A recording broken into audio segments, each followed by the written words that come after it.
اعوذ باللہ من الشیطان الرجیم بسم اللہ الرحمن الرحیم۔ پیارے بچوں، السلام علیکم ورحمۃ اللہ وبرکاتہ۔ ہاں بچوں، آج میں آپ کو مرزا محمد رفیع سودا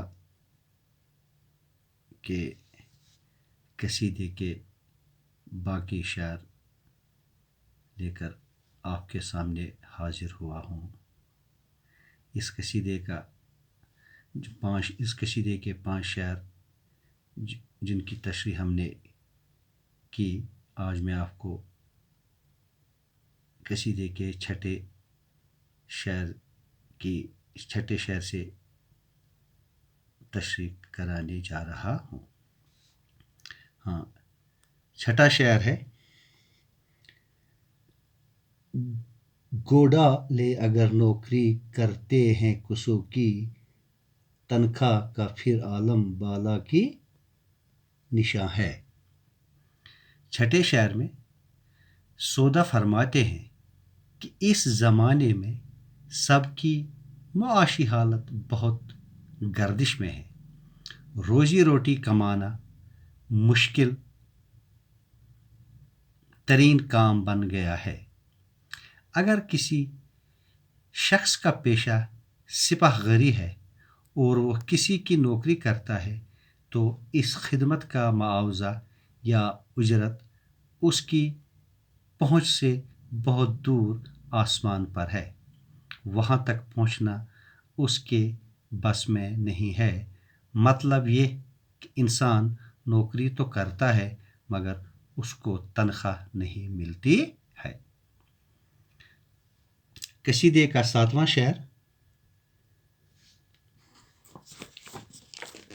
گزرے ہیں صدا ہوں اوف ودانا کی خاطر، شمشیر جو گھر میں تو سپر بننے کے ہاں۔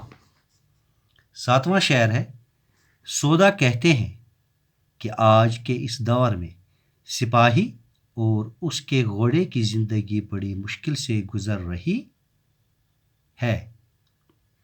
غذا اور گھاس کی فراہمی بہت مشکل سے ہوتی ہے۔ اگرچہ انسان اپنے پیٹ کی آگ بجھانے کے لیے صبح سے شام تک محنت مزدوری کرتا ہے لیکن کچھ بھی حاصل نہیں کر پاتا ہے۔ حالانکہ تلوار تو اس کے پاس گھر میں پڑی ہوئی ہے، لیکن ڈھال بنیے کے پاس گروی رکھ کر اپنے لیے اناج اور گھوڑے کے لیے گھاس حاصل کرتا ہے۔ 8واں شعر ہے: سوداگری کیجیے تو ہے اس میں یہ مشقت، دکن میں بکے وہ جو خریدے صفحہ ہے۔ 8ویں شعر میں سودا فرماتے ہیں کہ اس دور میں سوداگروں اور تجارت پیشہ افراد کا حال بھی بہت برا ہے، جنہیں بہت محنت کرنی پڑتی ہے۔ محنت، مشقت اور لگن ہر کام کے لیے ضروری ہے، لیکن سوداگروں کو محنت و مشقت کرنے کے باوجود بھی کچھ حاصل نہیں ہوتا ہے۔ مال ایران کے شہر اصفہان سے خریدنا پڑتا ہے اور بہت دور جنوبی ہندوستان یعنی دکن میں فروخت کرنا پڑتا ہے۔ اب ہے غزل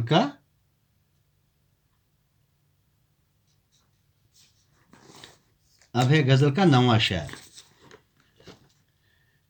شاعر جو سنے جاتے ہیں مستغنی الاحوال، دیکھیے جو کوئی فکر و تر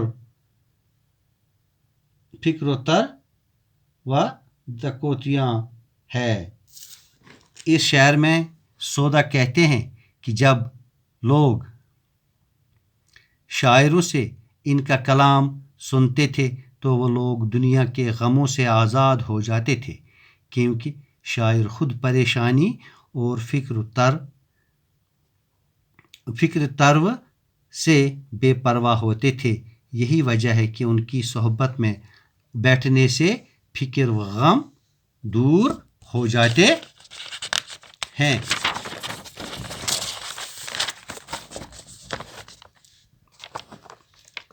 اس کے برعکس آج کل کے دور میں شاعر خود پریشانی حال ہے، وہ خود درد، دکھ اور فکر و غم میں مبتلا ہو چکے ہیں، ان کی شاعری میں بھی فکر و پریشانی ہے، اس لیے وہ ہمیں کون سی راحت دے سکتے ہیں۔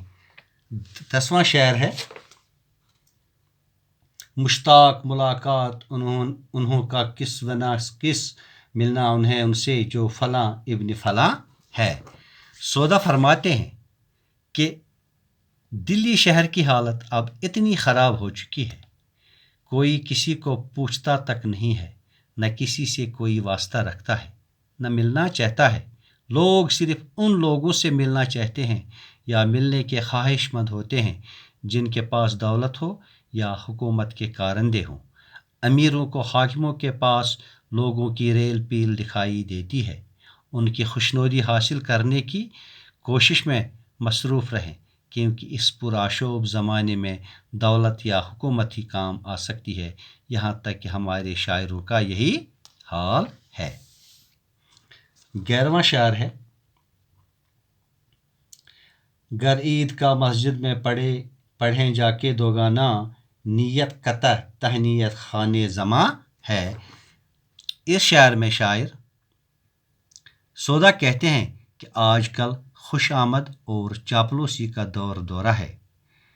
لالچی اور خوش آمدی لوگوں کی یہ عادت بن گئی ہے کہ جب وہ عید کی نماز کی 2 واجب رکعتیں پڑھنے کے لیے عیدگاہ یا مسجد میں جاتے ہیں تو اس وقت بھی وہ بادشاہی وقت اور امرا کی شان میں قطع تہنیت یا مبارکبادی کے چند شعر سنانے کی فکر میں لگے ہوتے ہیں، اور یہ آس لگائے ہوتے ہیں کہ اس کے عوض کوئی معاوضہ مل سکے۔ 12واں شعر ہے، ملائی اگر کیجیے تو ملا کی ہے یہ قدر، ہوں 2 روپے اس کے جو کوئی مثنوی خواں ہے۔ سودا کہتے ہیں کہ زمانہ کچھ اس طرح سے بدلا کہ اب امام اور مولوی صاحبان کی بھی کوئی قدر نہیں رہی ہے۔ اس کی عزت اب اتنی رہ چکی ہے کہ جب وہ کسی کو مثنوی مولانا روم سے چند شعر سناتا ہے یا کسی کی بیجا تعریف کرتا ہے، معاوضے کے طور پر 2 روپے حاصل کر پاتا ہے۔ 13واں شعر ہے، اور محضر اخوند کا اب کیا میں بتاؤں، ایک کا سدال عدس وجو کی 2 نا ہے۔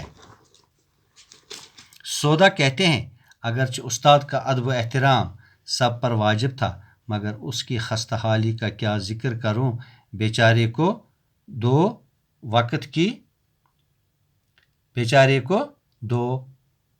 وقت کا پورا کھانا نہیں ملتا ہے۔